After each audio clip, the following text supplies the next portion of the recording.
पिछले वीडियो में हमने द्विघात समीकरण के बारे में आपको परिचय कराया था और उसी क्रम में प्रश्नावली 4.1 का क्वेश्चन नंबर 1 जांच कीजिए कि क्या निम्न द्विघात समीकरण है, इसको भी हल करना सिखाया था। और उसी क्रम में क्वेश्चन नंबर 2 निम्न स्थितियों में द्विघात समीकरण के रूप में निरूपित कीजिए।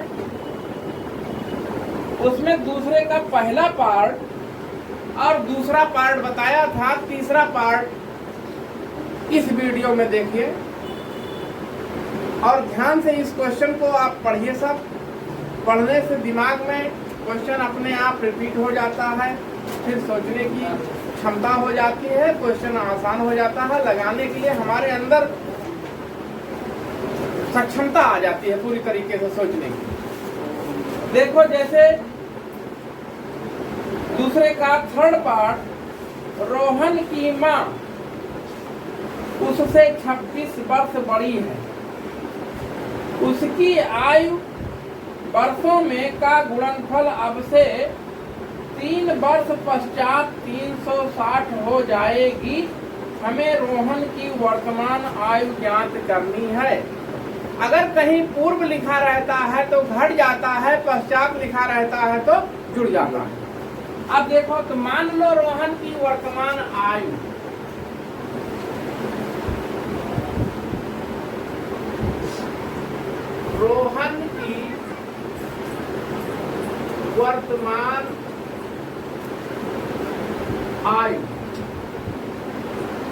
x वर्ष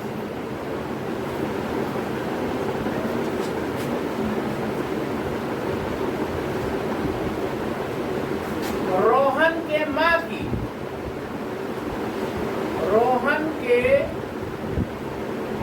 की वर्तमान आयु 26 वर्ष बड़ी है रोहन से, x धन 26 वर्ष। फिर क्या कह रहा है? 3 वर्ष पश्चात, आप देखो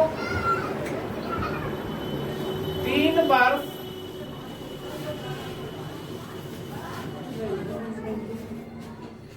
बाद रोहन की आयु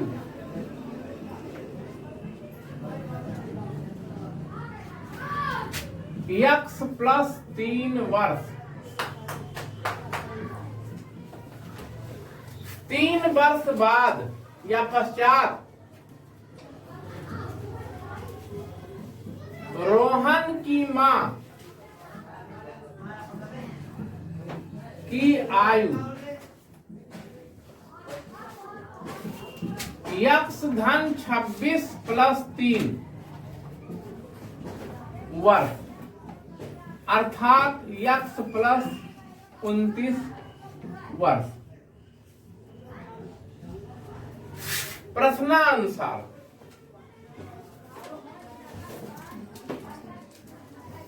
क्या दिया है शर्त में?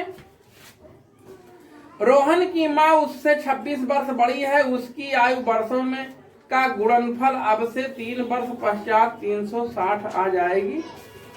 इसे हमें रोहन की वर्तमान आयु ज्ञात करनी है। तो अब इसमें कुछ करना नहीं है, दोनों की आयु का गुणनफल कर देना है, आपको ये मिल जाएगा। x plus 3 into x plus 29 equal to 360। दोनों का रोहन की और रोहन की माँ की आयु का गुणनफल दे दिया है। क्या है? 300। अब देखिए द्विघात समीकरण बन गया। x को x से मल्टीप्लाई करेंगे x स्क्वायर, प्लस x का 29 से करोगे तो 29x, प्लस 3 का x से करोगे 3x, प्लस 3 का 29 से गुणा करोगे तो 3 9 27 हो जाएगा, 3 दूनी 6 और 2 8 इक्वल टू 360। पक्षांतर कर लो, x स्क्वायर और 29 और 3 कितना होगा? 9 3 12 32x और ये इधर आ जाएगा +87 minus 360 equal to 0। x square plus 32x 360 में से घटा दो, 10 में से 7 गए 3, ये बच जाएगा 15 में से 8 निकाल दो 7, 273 इक्वल टू 0। ये देखो द्विघात समीकरण बन गया है। अब इसको अगर तुम गुणनखंड करके आयु निकालना चाहते हो तो आगे हल कर सकते हो। अगर उत्तर यहीं पर दिया है तो यही रहने दो। अब 273 को आप 3 से काट दो, 3 9 27, 3 निकलने 3,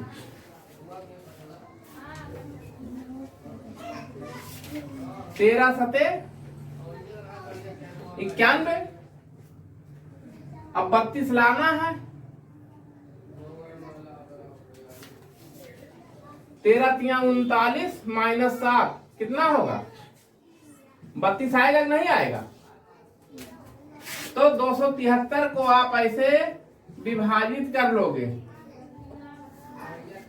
39 गुणे 7 यानी +39 में से -7 घटा दो तो आ जाएगा। तो x square plus 39x minus 7x minus 273 equal to 0।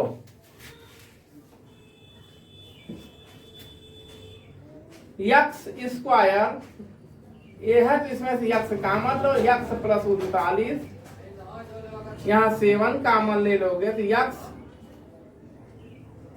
7 3 के 21, 7 9 63, x प्लस 39 ये भी हो जाएगा equal to 0। x plus 39 common ले लो, x माइनस 7 इक्वल टू 0। यदि x प्लस 39 इक्वल टू 0 तो x इक्वल टू माइनस 39, ये आग्राह्य मान है, एक्सेप्ट नहीं है। दूसरा, यदि x माइनस 7 इक्वल टू 0 तो x इक्वल टू 7, यानी रोहन की ये किसकी उम्र हो गई? वर्तमान रोहन की ये वर्तमान उम्र है। रोहन की वर्तमान आयु यही निकल आया। और रोहन के माँ की अगर निकालोगे कि माँ की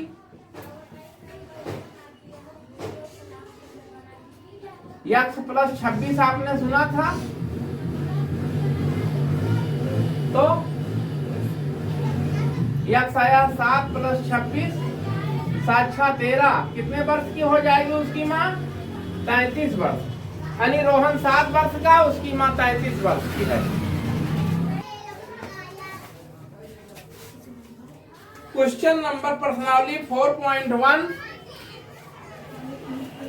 द्विघात समीकरण। क्वेश्चन नंबर 2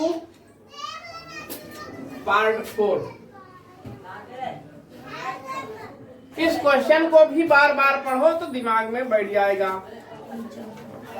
एक रेलगाड़ी 480 किलोमीटर की दूरी समान चाल से तय करती है।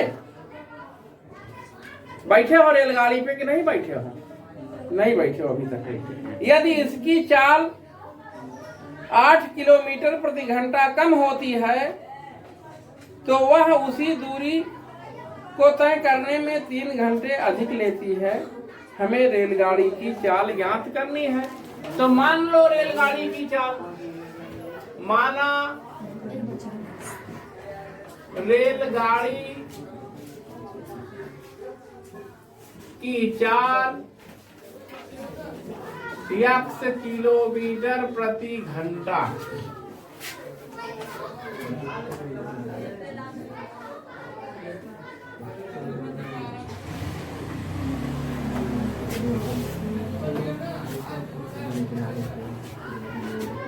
चार 480 किलोमीटर समान चाल से तय करती है।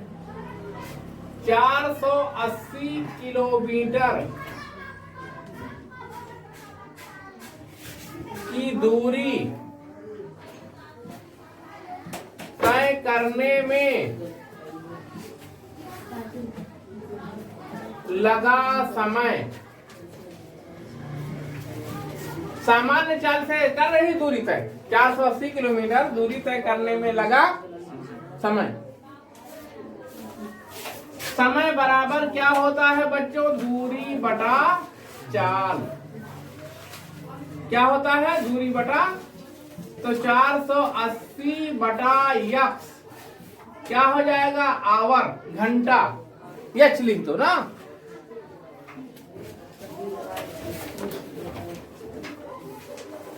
अब देखो,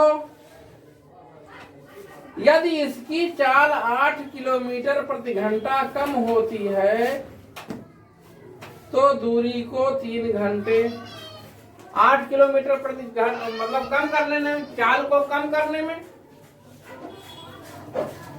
8 किलोमीटर प्रति घंटा चाल कम करने पर रेलगाड़ी की चाल यक्स माइनस 8 किलोमीटर प्रति घंटा। अब देखो पुनः 480 किलोमीटर तय करने में लगा समय, पुनः उसी दूरी को तय करने में लगा समय क्या होगा बच्चे? 480 बटा यक्स माइनस 8 घंटा। अब दोनों के समयों का अंतर कितना है? 3 घंटे। क्या कह रहा है? 3 घंटे कह रहा है कि उसी दूरी को तय करने में 3 घंटे अधिक समय लेती है। तो प्रश्नानुसार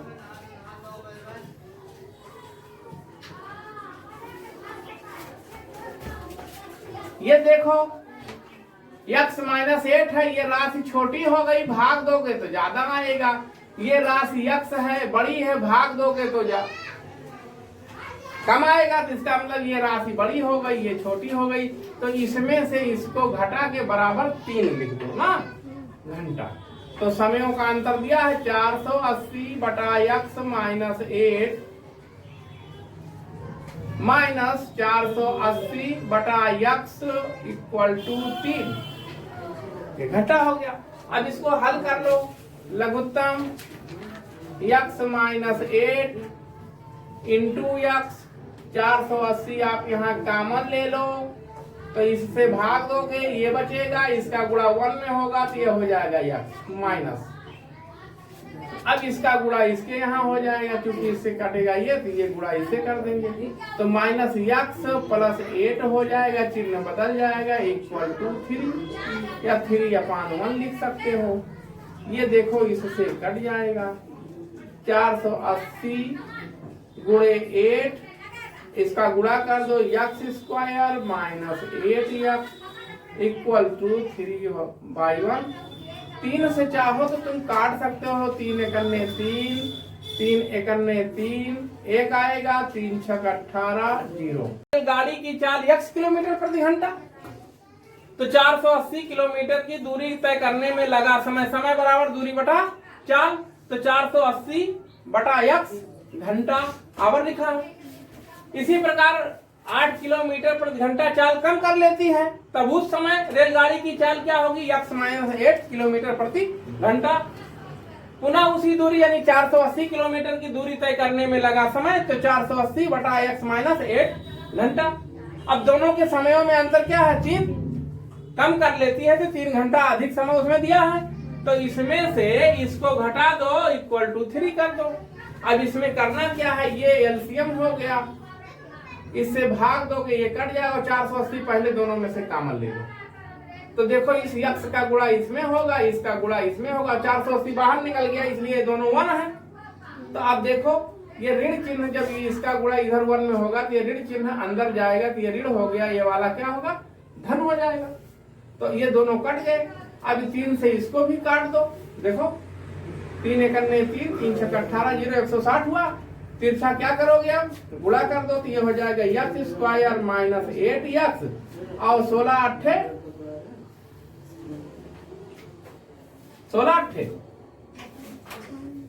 128।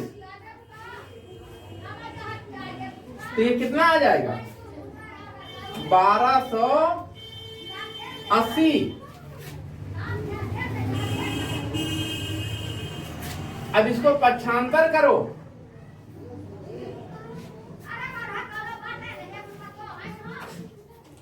पंखा चालू कर दो। अब 1280 हो गया। अब इसका गुणनखंड करके देखो,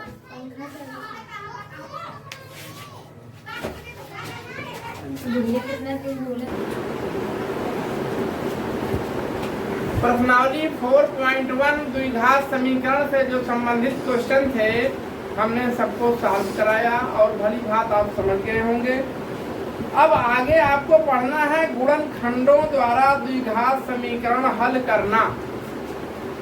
पिछली कक्षाओं में आप गुणनखंड खूब बढ़िया सीख चुके हैं, 9th में भी था, अब 8वीं क्लास में भी था गुणनखंड, और काफी स्तर तक आप लोग इसको हल करना सीख चुके हैं। इसमें ज्यादा आपको गुणनखंड के बारे में जानकारी नहीं देना, क्योंकि आप जानते हैं, केवल हमको ट्रिक और बता देना इसका तरीका कैसे आप हल करेंगे, मेथड क्या है इसका। लेकिन उसको हल करने के पहले आप उदाहरण नंबर 3, उदाहरण नंबर 4, उदाहरण नंबर 5 तो वेरी इंपॉर्टेंट है। इतने उदाहरण को आप जरूर पढ़ेंगे, क्योंकि परीक्षाओं में यूपी बोर्ड में उदाहरण से काफी क्वेश्चन पूछे जाते हैं।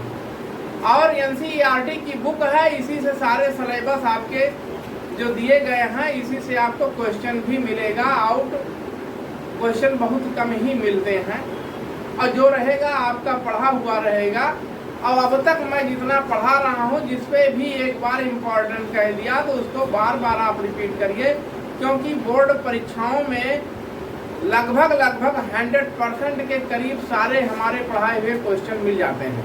इसलिए अधिक से अधिक अंक प्राप्त करने के लिए जिसको मैं एक बार इम्पोर्टेंट बोलूं उसको अवश्य हल करो, बार बार करो। अब आप देखिए इसी क्रम में प्रश्नावली 4.2 गुणनखंड विधि से निम्न द्विघात समीकरण के मूल ज्ञात करो। ब्लैक बोर्ड पे देखिए, ध्यान दीजिए, गुणनखंड विधि से निम्न द्विघात समीकरण के मूल ज्ञात करो। यहाँ द्विघात समीकरण की पहचान आपने कल में बताया था, ये जो पावर 2 हो जाता है, चर की जो घात है सबसे बड़ी 2 है, इसीलिए इसे हम द्विघात समीकरण कहते हैं।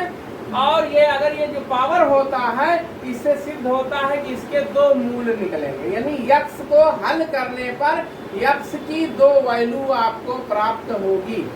अगर यहाँ 3 होता, त्रिघात हो जाता, तो x की 3 वैल्यू आपको प्राप्त होती। अगर यहाँ 4 घात हो जाता तो x की हल करने पर 4 वैल्यू आपको प्राप्त होती। उसी वैल्यू को हम मूल कहते हैं, यानी तो इसमें x के 2 मूल मिलेंगे। अगर कहीं एक घाती समीकरण होता है, जैसे 3x + 5 = 0, तो उसमें x का पावर 1 है, तो वहाँ 1 x का मान मिलता है। तो ठीक इसी प्रकार से ये देखिए, इन द्विघात समीकरण को गुणनखंड विधि से हम कैसे हल करते हैं, इसको सीखो। अब देखो x² - 3x - 10 = 0 है। अब ये जो 10 है, 10 को ऐसा डिवाइड करो कि ये मान जो है प्राप्त हो। इस 10 को डिवाइड कर दो जो 3 के बराबर हो जाए, तो 5 दूना 10 होता है।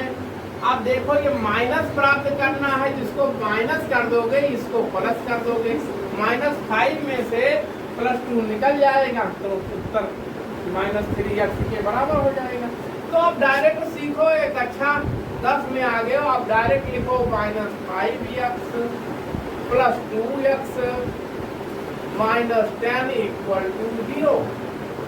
x कॉमन ले लोगे तो x -5 बचेगा, यहाँ +2 कॉमन लोगे तो x -5 बचेगा = 0। अब इन दोनों को कॉमन लोगे तो x minus 5 x plus 2 equal to 0। अब लिखोगे यदि x माइनस 5 इक्वल टू 0 तो x इक्वल टू 5।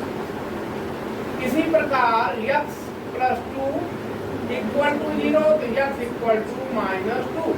अब देखो x के दो हल निकले नहीं निकले, x equal to 5 x equal to minus 2। चाहे ऐसे लिख दो उत्तर या लिख दो x के हल समुच्चय, और अच्छा लगेगा। x के हल समुच्चय ऐसे भी लिख सकते हो चाहो तो 5 गामा माइनस 2। इससे सिद्ध होता है x के दो मूल हुए, या यहीं पर उत्तर छोड़ दो। देखिए पहले का सेकंड पार्ट गुणा 2x square plus x minus 6 equal to 0। इसका गुणनखंड करने के लिए ये बाह्य पदों का गुणनफल 2 गुणे 6 ये आपको आ जाएगा कितना 12। इसका गुणनखंड करोगे तो 4 गुणे 3 कर दो। अब यहाँ प्लस x लाना है तो अगर धन 4 में से माइनस 3 निकाल दो तो आपको x मिल जाएगा। तो अब लिख दो 2x square plus 4x minus 3x minus 6 equal to 0। अब 2x कॉमन ले लो तो x प्लस 2 हो जाएगा, यहाँ माइनस 3 कॉमन ले लो x plus 2 equal to 0। x plus 2 common ले लो 2x माइनस 3 इक्वल टू 0। लिखोगे इफ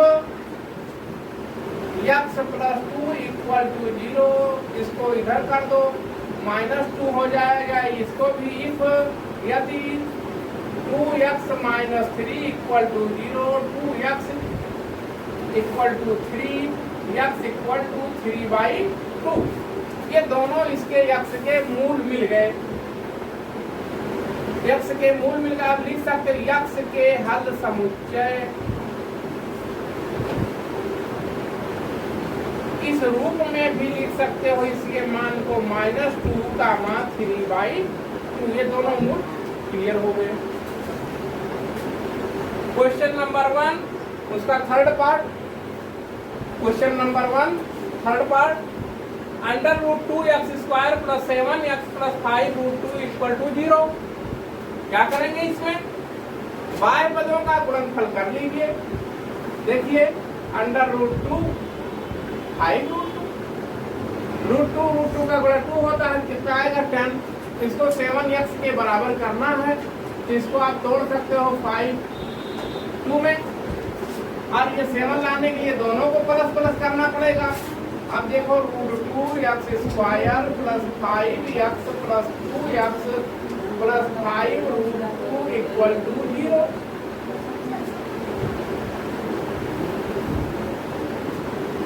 यहाँ x कॉमन ले लो तो रूट 2x प्लस 5 बचेगा इसमें। यहाँ भी रूट 2 कॉमन ले लो तो यहाँ रूट 2x प्लस 5 बचेगा इक्वल टू 0। अब रूट 2x प्लस 5 इसको कॉमन ले लो तो x प्लस रूट 2 मिलेगा equal to 0। If root 2x plus 5 equal to 0 root 2x equal to minus 5 x equal to minus 5 upon root 2। If x plus root 2 equal to 0 तो x equal to minus root 2। ये देखो हो गया x के हल समुच्चय कितना minus 5 upon root 2 comma minus root 2। ये हो गया आंसर। देखिए क्वेश्चन नंबर 1 का fourth part 2x square minus x plus 1/8 equal to 0। इसका गुणनखंड कैसे करेंगे? इसमें भी बाह्य पदों का गुणनफल यहाँ कर लो। 2 गुणे 1/8 कट जाएगा, कितना आया 1/4। अब 1/4 को आप माइनस x के बराबर लाना है तो 1/2 गुणे 1/2 कर सकते हो। अब ये अगर माइनस हो जाए, ये माइनस हो जाए, माइनस आधा ये है, माइनस आधा ये है, जुड़ करके माइनस 1 हो जाएगा। समझ गए? तो रख दो 2x² minus 1/2 x minus 1/2 x plus 1/8 equal to 0। अब कॉमन ले लो,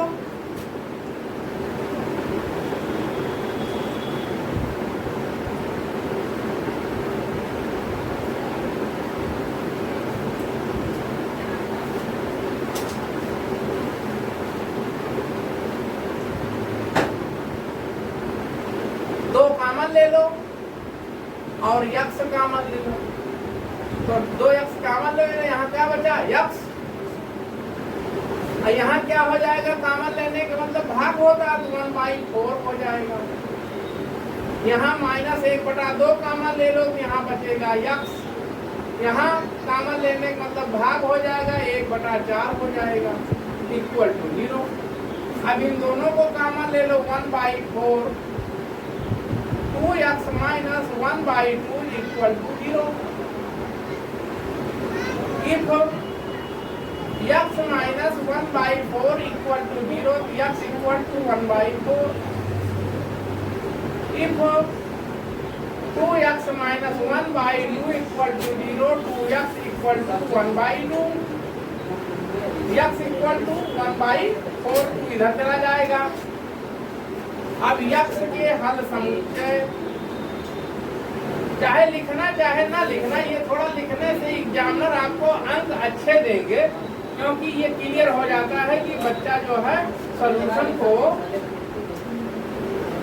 सही दिशा पे रखा। आप देखो दोनों एक ही टाइप के हैं, दोनों में उतना आया, इसका मतलब ये रिपीटेड रूट है। लेकिन अगले सेक्शन में हम जब आर्टिकल डिराइव करेंगे द्विघात समीकरण से संबंधित, तब वहां आपको ये पता चलेगा कि इसके रूट कल्पित हैं कि वास्तविक हैं कि पुनरावृत्त मूल के हैं।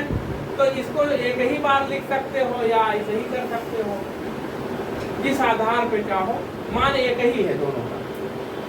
नावली 4.2 द्विघात समीकरण क्वेश्चन नंबर 1 का 5th part. 100x² minus 20x plus 1 equal to 0। अब देखो 100 और 1 का 100 ही होता है, इसको डिवाइड करोगे तो 10 में टूटेगा, 10 मल्टीप्लाई 10 100 के बराबर। यहाँ माइनस 20 लाना है, ये भी माइनस हो जाए, ये भी माइनस हो जाए, तो 20 हो गया 100x² minus 10x minus 10x plus 1 equal to 0। 10x common ले लोगे तो यहाँ 10x माइनस 1, यहाँ माइनस 1 कॉमन लोगे, 10x माइनस 1 इक्वल टू 0।